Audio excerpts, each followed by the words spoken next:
दोस्तों नमस्कार। आशा करते हैं आपका होली का त्यौहार बढ़िया से बढ़िया खुशियों से निपटा होगा और आगे भी निपटता रहे, घर में खुशियां भरी रहें। तो आइए हम दो दोस्तों की कहानी सुनाते हैं। दो दोस्त एक गांव में रहते हैं, राजू और सोनू। थोड़े दिन दोस्ती चलती है, उसके बाद आपस में दोनों की अनबन हो जाती है। अनबन होने के बाद एक एक से बोलचाल बंद कर देते हैं, एक एक के घर जाना आना बंद कर देते हैं। तो सोनू चला जाता है परदेश कमाने कि चलते हैं परदेश कमा के लाएंगे, इससे अच्छा रहेंगे, इससे अच्छा खाएंगे, इससे अच्छा पहनेंगे। गुस्सा के घर से परिवार से अपने बोल के जाता है परदेश। अब परदेश जाने के बाद वो वहाँ काम बढ़िया ढूंढ लेता है, काम करता है, मेहनत करता है, अच्छा पैसा पैदा करता है। अब इधर राजू क्या करता है, सोचा यार ये तो पैसा कमा के आएगा और रंगबाजी से रहेगा। राजू ने 1 बीघा खेत अपना बेचा, कुछ घर बनवाया, कुछ बढ़िया दुकान खोला, दुकान खोल के अपना बैठ के व्यापार करने लगा। इधर दोस्तों व्यापार करते करते उसको 1-2 साल जब बीतने के बाद काफ़ी अच्छा पैसा उसने भी पैदा किया। इधर परदेश में सोनू बढ़िया पैसा पैदा करके निकलता है वहाँ से कि चलता हूँ बढ़िया जो है घर बनवाऊँगा, थोड़ा बहुत जितना पैसा हो सकेगा 1-8 कमरे तो बनवा ही लूँगा। वहाँ से आता है गांव जब सोनू आता है देखता है कि राजू के पास इतना पैसा कहाँ से आ गया, परदेश भी नहीं गया, कमाया भी नहीं, मेहनत नहीं किया।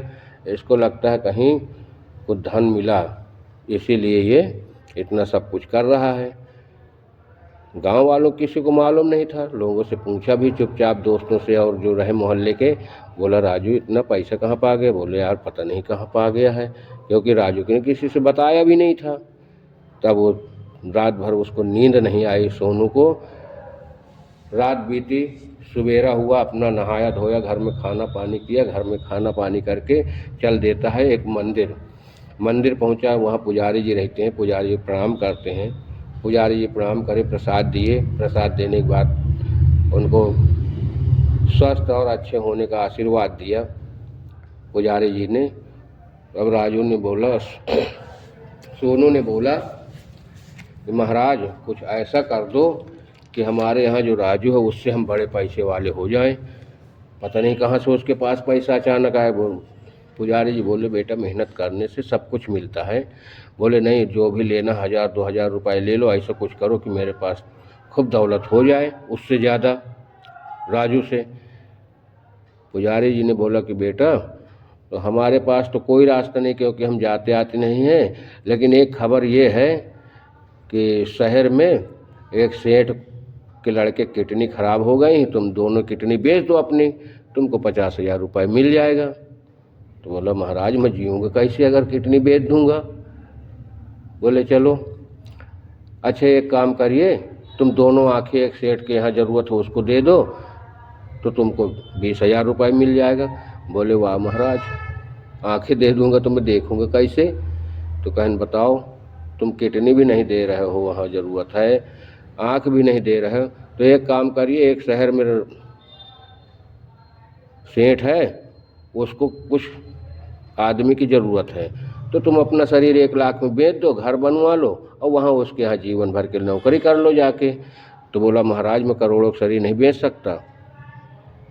तो बोले बेटा सोनू तुम कहे के लिए गरीब हो, जब तुम्हारी आंखें सही सलामत है, हाथ सही सलामत है, शरीर सही सलामत है, तो काहे के गरीब हो। इतने का शरीर है तुम्हारा करोड़ों का, तो किस लिए तुम गरीब हो।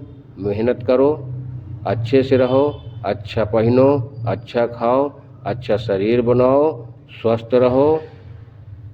अब उसको समझ में नहीं आता सोनू को, वो वहाँ से प्रणाम किया और चल दिया।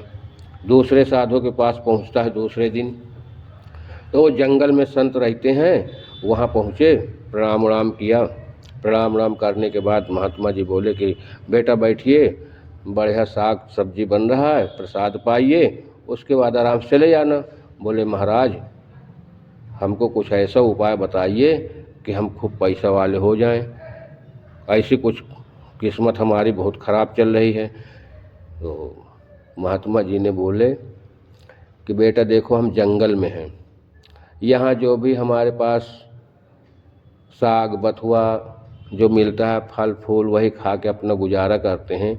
अगर हम तुम्हारी किस्मत बदल सकते थे तो अपनी किस्मत ही न बदल लेते हम, तो बढ़िया से महल में रहते, बढ़िया सब कुछ हमारे संपन्न होता, अच्छे से खाते अच्छे से पहनते, यहाँ जंगल में थोड़ी हम रहते। उसको समझ में आई सोनू के। सोनू वहाँ से चल दिया, प्रणाम किया, आशीर्वाद लिया, संत जी ने आशीर्वाद दिया, वहाँ से सोनू चले आए। चले आने के बाद 2-1 दिन बीते, गांव में एक भिक्षुक आ गए, संत साधु भीख मांगने वाले। अब साधु आए, उसको देखे दरवाजे पे सोनू लेटा था, निगाह पड़ी दोनों की। अब वो ने प्रणाम किया, सोनू प्रणाम किया। उसके बाद वो अपना मांगते हुए अपना चले गए। पूरा गांव घूमने के बाद जब गांव से चल दिए दूसरे गांव के लिए, तब इधर सोनू पहुँचे जाके, तो उसने नमस्ते वगैरह किया था, तो उन्हें खुद पहचान गए कि ये वही लड़का है। तो बोले कि अरे महाराज कहाँ जा रहे हो, हम बहुत परेशान हैं। तो उन्हें साधु जी ने बोला कि हाँ परेशान तो हो तुम, और कमाते हो और तुम्हारे पास कोई बरकत नहीं होती है, परेशान हो बेटा तुम बहुत। कहें महाराज कुछ भी हो जाए, जो भी मतलब 1000-2000 रुपये खर्चे हो आप बताओ, हम खर्चा कर देंगे, लेकिन हम अपने गांव में जो दुकान रखे ना राजू, उससे बड़े हम हो जाएं। तो बोले कोई नहीं, कर तो देंगे बेटा, लेकिन तुमको 1 हफ्ता जो है रुकना पड़ेगा और खर्चा पहले लगेगा। कहीं कितना खर्चा लगेगा? कहीं यही करीब 2500-3000 रुपये लग जाएगा। तो कमा के सोनू आया ही था, पैसा भी कुन आ रहे थे, गर्मी थी, परदेश की कमाई। उसने तुरंत कहें नाम पता बताओ अपना। अब वो गांव का नाम बताया, ना अपना नाम बताया, अपने पिताजी का नाम, सब साधु बाबा ने सुने और सुने पूरे परिवार के नाम। उसके बाद बोले ठीक है, हम अपना तुम्हारा जो है जा रहे गंगा घाट पे और तपस्या करेंगे तुम्हारे नाम से, और 3000 रुपये के दे दो और 100-200 रुपये किराया लग जाएगा। उन्हें उठाया, 3500 रुपये दे दिया जो कमाई के करके लाए थे बाहर से। अब साधु बाबा बढ़िया झोली में भरे, अपना कहने 1 हफ्ते के अंदर देखना तुम्हारी किस्मत चमक जाएगी। अब उन्होंने राजू के तरीके बनने के लिए सोनू अपने घर आए कि अब हम 1 हफ्ते बाद तो इससे बड़े बन जाएंगे। साधु बाबा गए, 2 गांव मांगे, 3 गांव मांगे, हफ्ता खान बाद निकल गए दूसरे देश। अब इधर वो इंतजार में सोनू करते रहे, वो वापस आए नहीं साधु, ना उनकी किस्मत बदली। तो दोस्तों मेहनत करेंगे तभी हमको फल मिलेगा। जो भी हम करेंगे, गेहूँ बोएंगे गेहूँ काटेंगे, जो भी फसल बोएंगे वही हम काटेंगे। जितनी मेहनत करेंगे उतने ही अच्छे से रहेंगे। आप स्वस्थ रहें, अच्छे रहें। अगर कहानी अच्छी लगी हो तो लाइक सब्सक्राइब कर देना। फिर दूसरी कहानी के साथ मिलते हैं, तब तक के लिए नमस्कार, जय जय राम। सब लोग स्वस्थ रहें।